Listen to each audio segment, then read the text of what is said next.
So, I'm going to start with the Irish Independent this morning, and Parrott can give me good problem, says McCarthy. This is Mick McCarthy talking about whether or not Troy Parrott can actually play some football. He's obviously going to start the game, which was, in fairness, we were talking about this yesterday in the show, and it was like, wouldn't it be great if he would just tell everybody he's starting them, so add some bums on seats? And lo and behold, 25 minutes later, they announced the team, and Byrne's playing, Parrott's playing. It's a great night. I hope it does actually add around 5,000 or 10,000 bums on seat as locals walk up and see.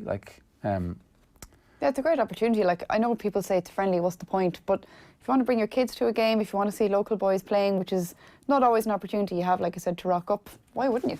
Yeah, I think so. Especially against the famous All Whites. Exactly.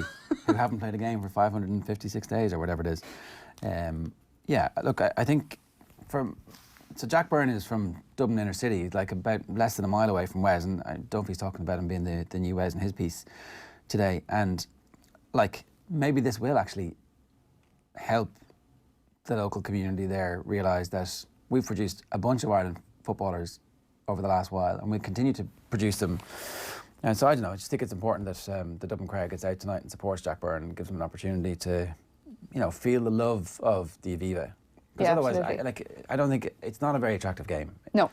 And if the weather is so the weather's actually really good this morning compared to yesterday, which was biblical. There was snow lying on the ground in parts of Kildare, and it lashed all day in Dublin. So if the weather was like yesterday, today, then I'm sure that there would be no walk-up crowd. But it looks like it's going to be a nice, cool, crisp evening, and clear and dry. So, well, what will motivate you to walk up to it? Jack Byrne playing, Troy Parrott getting a start. Yeah, absolutely. That's the type of thing that you can go and say, right, this is the future of our team. It's an exciting team, and they're going to be given an opportunity, and they are of this football culture. And actually, they're the best part of this football culture. Young lads who are trying to be ambitious and trying to get hold of the ball, and not trying to hoof the ball forward and just play to instruction. So that's exactly what, and I think that's what's going to hopefully animate a reasonable walk-up crowd tonight. I want to talk about the other two stories here as well. Club finals to be replaced by under-20 action on St Patrick's Day. So obviously we know that the All-Ireland Club finals are going to be taking place on a different date this year. They've been moved to January, and it looks like the under-20s football championship is going to be the centrepiece of St Patrick's Day in Croke Park. How do you feel about that? Ambivalent. Well, I think that it could be a great, in the future when the pre-season competition is our provincial competitions, and then everything else is just a league and championship hybrid, then you could have provincial final day on St Patrick's Day. Yeah. Straight knockout from the start of February in all the 4 provinces. So you still have a trophy, and it's a good trophy at the start of the year that everyone's like, oh, this is, our 54th if you're whatever county, or our 3rd for others. And it's a big deal and something, and you could have those finals on St Patrick's, well, you could have 2 on St Patrick's Day and 2 on the following Sunday or the previous Sunday if St Patrick's Day doesn't fall now. So that week, it could be a festival of football. Like the way the All-Ireland semi-finals are supposed to be. Back-to-back days. Yeah. Yeah. What do you think? I don't know. It's just that time of year. I can't get on board with it. Like, I tried. I don't know. I used to be really into it, and then over the last few years, maybe it's just apathy from going to so many games and sitting in the cold. But I remember sitting in Croke Park last St Patrick's Day, frozen to the bone, working, and nobody there. And there was zero atmosphere. And maybe now again the games didn't have. Thomas's obviously blowout. There was a blowout, and then obviously Corofin blew Crokes out, and that was a game everyone was really excited for. We were all building it up. I spent an hour on radio telling other people this game is going to be great, and what the hell do I know? And so you kind of find yourself wondering, should we be in Croke Park at all St Patrick's Day? I don't know. I think if you can fill it and put stuff on and bring a bit of entertainment as well. If you can fill it, but what's going to fill it? No, it's unlikely the under-20s is going to fill it. Like, let's all be completely honest about that. You could put 6 games on back to back, and I don't know, maybe if you made it free in or a fiver in, even then, I just think that ultimately it's set up for either the start of something or the end of something. So if it's the start of our proper championship on St Patrick's Day, which isn't going to happen, but in the current calendar, it's difficult to see anything that could fit there. Do we have to be there on St Patrick's Day, I suppose, is the bigger question. I can understand why the GAA don't want to let go of that calendar day because it's got such a strong association, but at the same time they let go of September, which I think is a much bigger deal. and yet people seem to be really clinging on to the St. Patrick's Day notion. There must be something happening in Croke Park. Yeah, I don't know. It's a good point. It's not the day of the best weather in the country. Sometimes it snows, sometimes it's sunny, sometimes the wind howls and it rains. And can't drive anywhere because of all the parades. Yeah, difficult to get to. I don't know. I guess I just want a day off on St. Patrick's Day. I worked in RTE for years covering parades. Then I came here and I've been doing club finals. What was the worst parade you covered? Oh, Tour McKeady. What? God love them. And they tried. They really, really tried. It was, God, I think 2008, 2009. I think it was one of their first parades, you know, and they were trying to get coverage for it, so I was sent up. Where's Tour McKeady? Tour McKeady is in the Mayo GAA. It's a lovely little village, actually. It's really, really nice. It's where McLally Miley from Glenroe is from originally. Okay. Yeah, okay. It's actually a lovely part of the country. And it was one of their first or their second parade, so they were still getting used to it, you know. There was 2 tractors, a float, kids with 2 whistles. And that was it? Yeah, and I was meant to pull a minute 20 out of it. Wow. A walk and talk, here we are. Yeah, and then there was... So and this then is the start of it. My last Do you think parade, it'll get better in years to come? Oh, I hope so. My last parades actually were in Galway. I did the Galway parade. It was torrential, bucketing downpour, like biblical, cartoon-like. Changed my clothes, and then I had to go up to do Ballinrobe's parade, and then the rain just followed me up. Oh, wow. Oh, it was awful. I presume Ballinrobe's a bit of crack. Galway's like big and Mockness and stuff, is it? Or yeah, Galway is too big. Right. Like, you see, it depends. See, there's 2 schools of thought with parades on St. Patrick's Day. Right. You have, like, your marching band, people marching in tune, which is all very professional looking and slick, but quite dull, which is, I'm going to get shot for this, which like the big town parades. And then you go to your small local parades. Like, I remember the last time I went to my parade at home in Chiara, we had a guy pretending to be Miley Cyrus on a wrecking ball. And that just confused, I like that. I mean, what? Was he dressed as Miley Cyrus in the video? Yeah, he was, yeah. And he had right. a big kind of paper mache type wrecking ball thing. And right. They were blasting the song out. And he just swung back and forth while the parade starts off in the middle of the village outside Teen Tyler in the hall and goes all the way back to T. Josie, the local nightclub. Right. Turns around and comes back. Perfect. I mean, that's like, you know. To me, that's a much better parade. There's more creativity in it, and you know, people coming with no money and coming up with ideas. I just enjoy that more than majorettes marching in the rain. Yeah, that sounds amazing. But don't get me wrong, the Mockness element and everything of Galway is really cool, but I think the Mockness Halloween parade is much better than St. Patrick's Day stuff. I haven't seen the St. Patrick's one in years, but the Halloween stuff is always amazing. And sorry, I want to talk about this as well. Last one for me for now from the Irish Independent as our parades correspondent. We should send you to the 12th. That would be good. Myself and Brian O'Driscoll with the Lambay drums. Irish players arrogant towards Wales, Gatland. So Warren Gatland was in the studio yesterday with Joe. It's a great interview. It's about 47 minutes, so you should dig that out wherever you listen to your podcast. The best place for us is offtheball.com/podcasts or the Go Loud app. And Rory's picked through, there's 3 really big things from it. One is that he said that he thought one of his own Welsh players was doping at one point. Didn't go into what he did about it.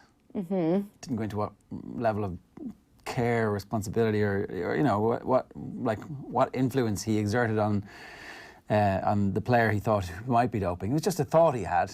Didn't say he confronted the player or examined it, or didn't say whether or not he continued to pick him or dropped him. But anyway, the other one is that he was talking about the Irish players being a bit arrogant towards Wales. Some of the Welsh boys are envious of the Irish province's success, and then sometimes they felt there has been, and rightly so sometimes, a bit of arrogance towards them from the Irish players about their success.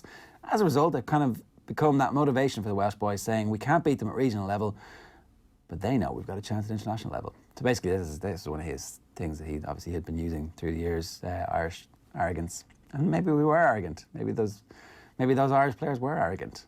I don't know about the Irish players, but definitely some of the Irish fans were. Yeah. Well, they had reason to be for a while, to be fair.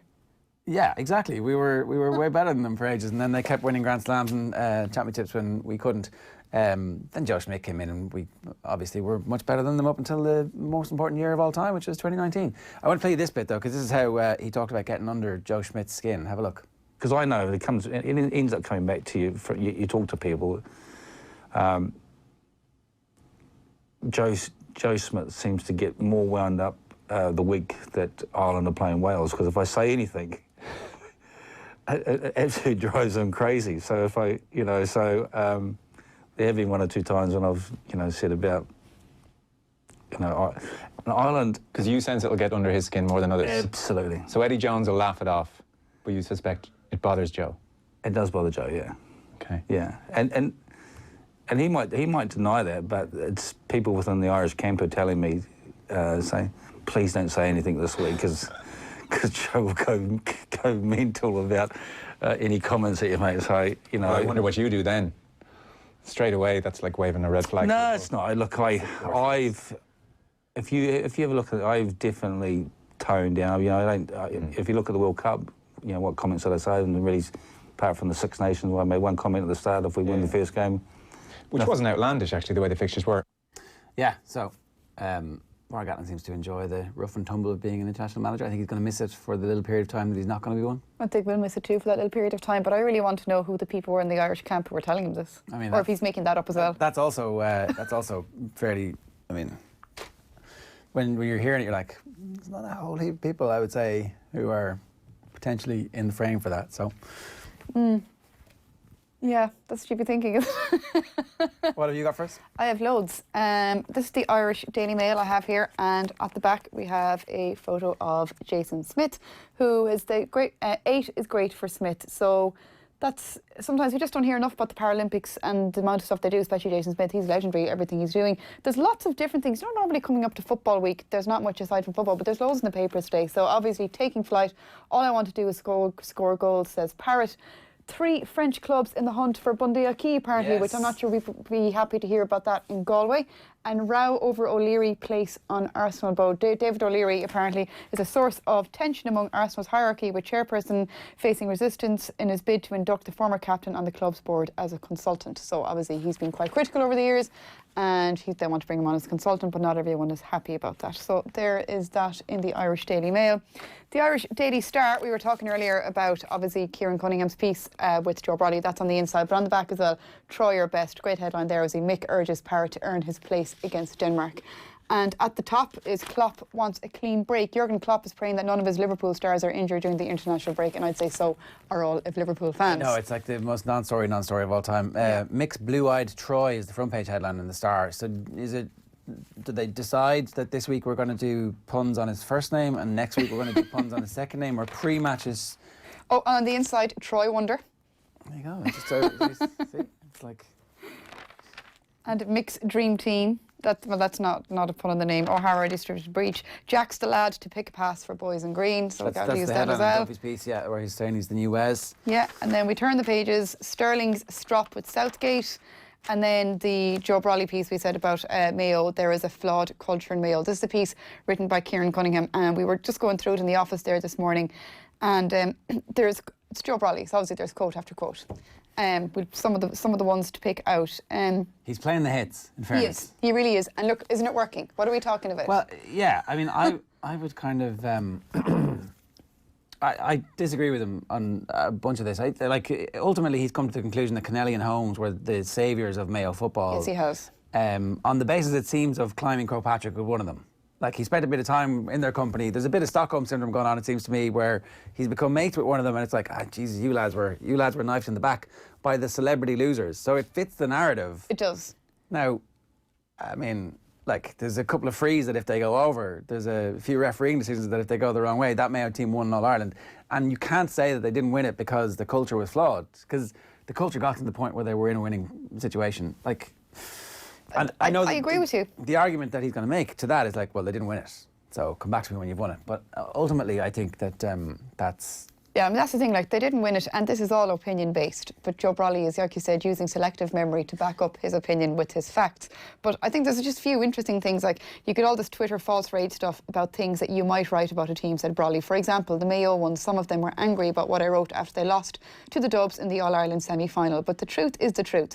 The truth is that this is his version of the truth. I'm sure lots of people wouldn't agree with this, is that a group of Mayo players conspired, and it was a huge shock in Mayo at the time against 2 of their own, Pat Holmes and Noel Kennelly. That was after a marvellous campaign in 2016 where they should have won the drawn final with Dublin and lost the replay 2 Titanic games in Croke Park.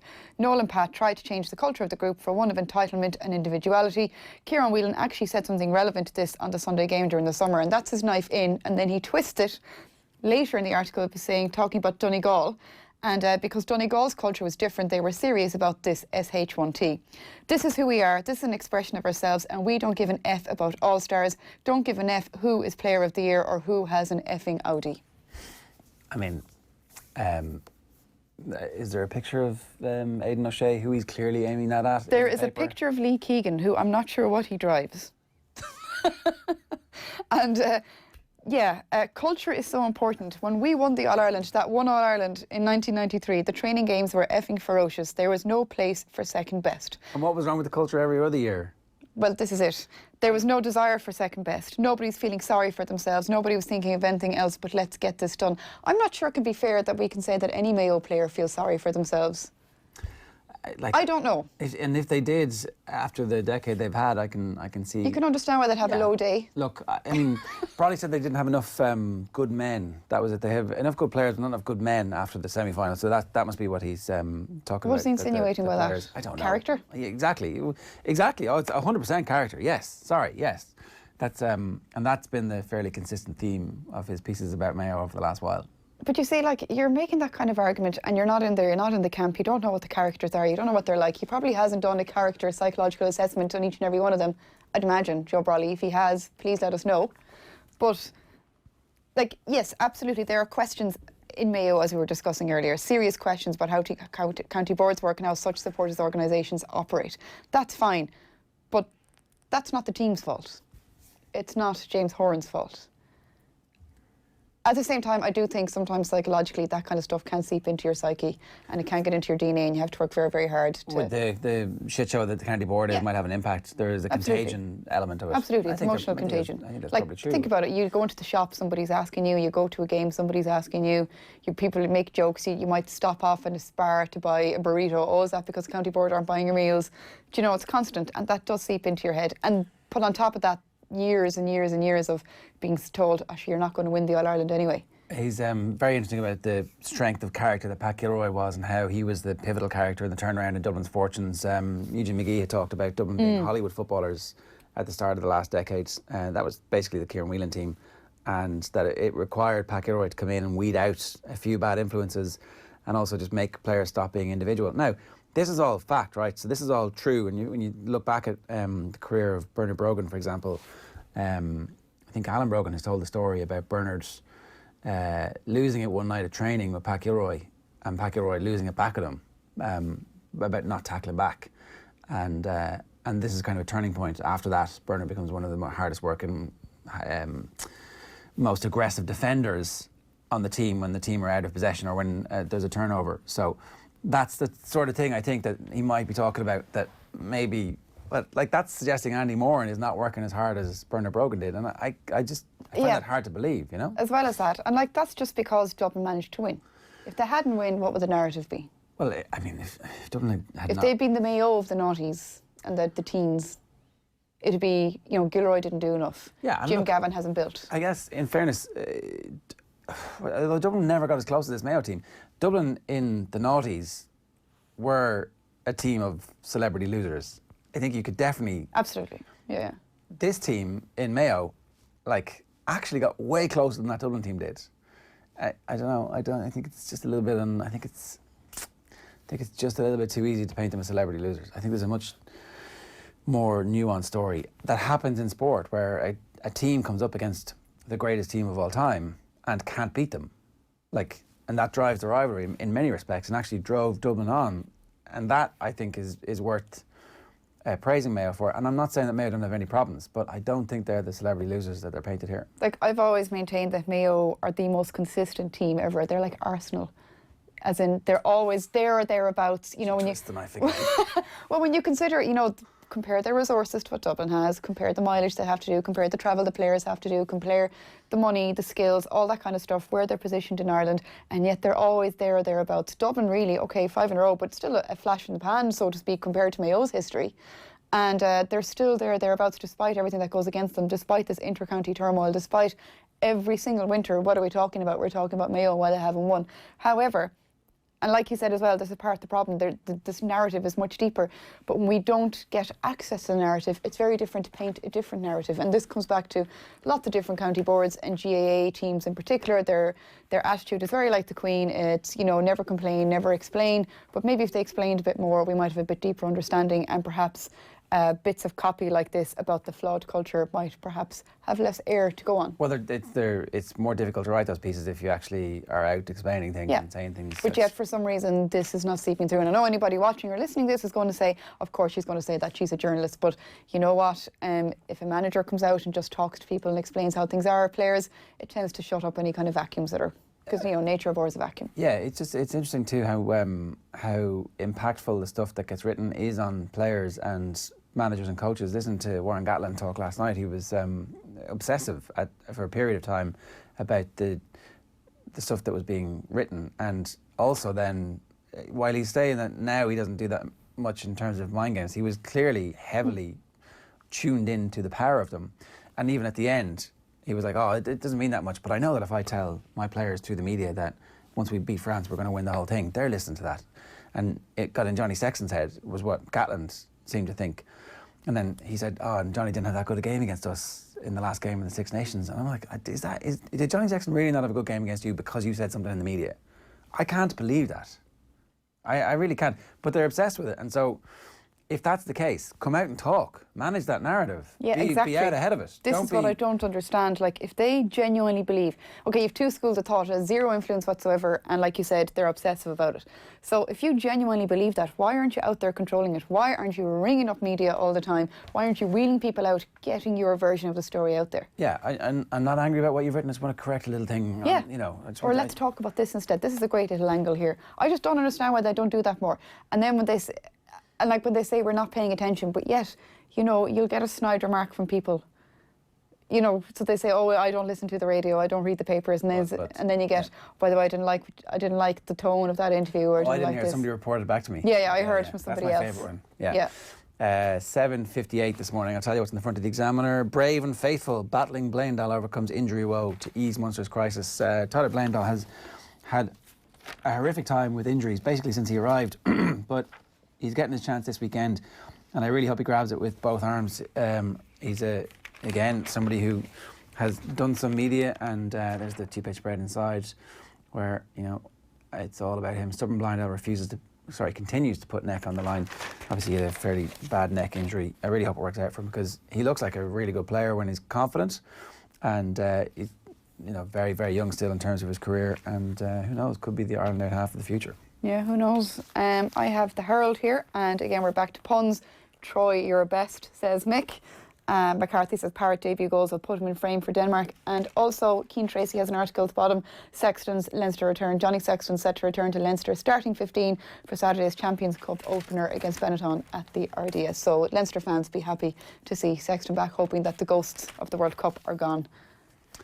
Southgate, I will recall Sterling for next game. So Gareth Southgate admits that Raheem Sterling, not his biggest fan at the moment, but says he did the right thing. And Rafa's redemption, world number one, comes back from the brink of early exit at ATV finals. 5-1 down against Medvedev. He came back. That's the same picture in the back of the Guardian there this morning as well. And Southgate admits Sterling is unhappy, but will face Kosovo.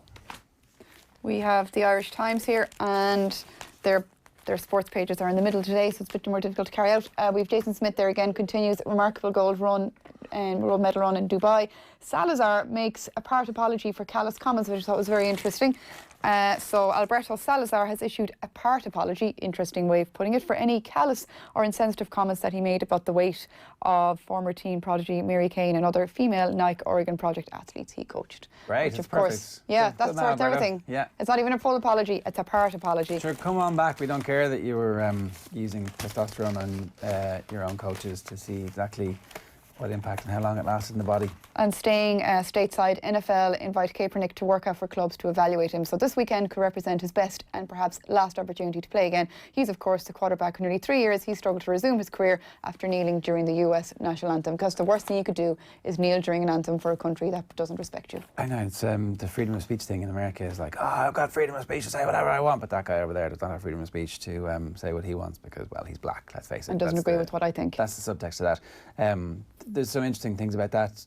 The NFL announced that this was happening and then told Kaepernick that it was happening, so it wasn't in conjunction, like when would you be ready to go, when's your fitness most likely to be at its absolute best. They were like, it's this Saturday, and a bunch of teams didn't know about it in advance, so don't actually have any staff available the day before a game to fly. So if you're on the West Coast or if you're on the East Coast, Atlanta, I mean, the East Coast probably not that bad, but if you're in the West Coast, quite the distance to fly to Atlanta to send somebody who is smart enough and intelligent enough to be able to discern what they're seeing, but that they're all working on the games on Sunday. So they've clearly put this in now with not that long left in the season to go, and we gave you a chance, buddy. You had your chance. You blew it. Exactly. So we'll see what happens. You carry on kneeling. I'd say there's loads of teams would benefit from having Colin Kaepernick at quarterback, or at least as a backup at the moment. The Racing Post, Mullins, chacun can end my wait for a champion chase. And Duvin returns today, so Close Sutton had an open day. And there's stories across the papers today in the Examiner and the Racing Post about how Willie Mullins' stable stars are going to get on this year, and maybe some other horses to watch as well. So that piece by David Jennings is the lead on the Racing Post. And then Smullen, the toast of Cartier Awards. So Pat Smullen alongside Frankie Dettori. Frankie with the glass of champagne. Pat Smullen, it looks like on the water, but looking well as well. So we wish him all the best for that. The Times, I have upset Sterling, says Southgate. Obviously that would be the big news across the water. So you obviously sports psychologist.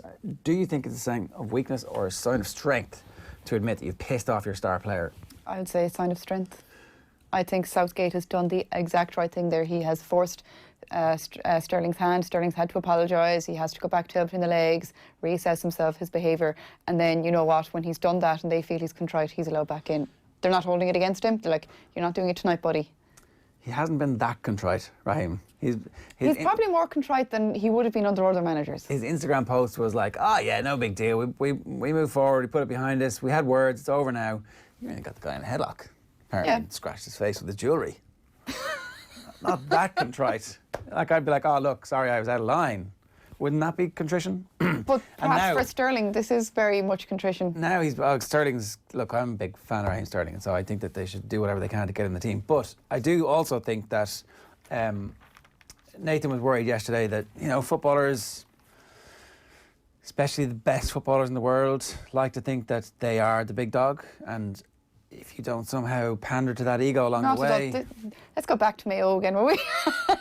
Pandering to ego. No, you cannot pander to anyone's ego. That is ridiculous. If you've got an ego, if you are in a team sport, you cannot have an ego. End of. It won't work. Okay, Exhibit A, I give you Cristiano Ronaldo. Who's saying they're happy around him? And who's saying... All his Real Madrid teammates who won 3 Champions Leagues when they weren't one of the best teams in Europe. Are we saying they don't also have an ego? They're maybe feeding off his ego. Perhaps, but so then you can't have an ego in team sports, and particularly... You can have a managed ego. You can't pander to it. Who's saying they pander to his ego? I think everybody panders to Cristiano Ronaldo's ego. Now, this might be the outlier. Like, from a football perspective, and we're talking exclusively in football terms, I think that if you've got a player like Ronaldo and you want to get the very best out of him, you just need to build a team around him. And so with Sterling, who's clearly their best player... Building a team around you is very different to pandering to an ego, though. Sure.